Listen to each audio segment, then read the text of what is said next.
একটু oil brush করে নিলাম ইডলি মেকারে।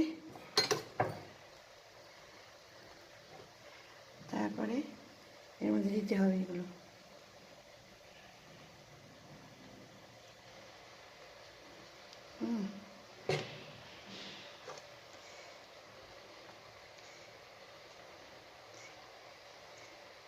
ওই যে ইডলিটার মিক্সটাকে 10 ঘন্টা সোক করে রেখেছিলাম না, জল দিয়ে ভালো করে মেখে। এবারে আমার এই ইডলি মেকারটা আছে, ইডলি মেকারটা জল ফুটতে দিয়েছি, আর এর মধ্যে 10টা ইডলি হয়ে যাবে একসঙ্গে। ওকে, তো এটাকে এরকম করে বসাতে হবে very carefully. Water is boiling. এই কোথায় ঢুকছে এটা? এখানটায়? ও, ওটা নিচেটা আগে করা উচিত। দুটো ডিফারেন্ট সাইজের। আচ্ছা,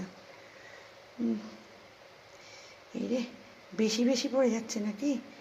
তো স্পুন দিয়ে আবার ওটাকে ট্রান্সফার করে দেবো। এই রে,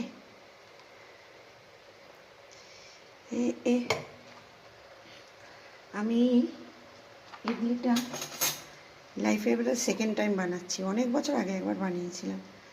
হ্যাঁ, আর দোসাও বানাই, বাট ওটা প্যানকেকের মতন আমার একটু মোটা মোটা হয়ে যায় দোসাটা।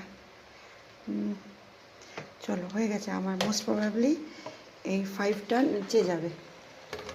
ও ডিফারেন্স, এটা আমার ইডলি মেকার।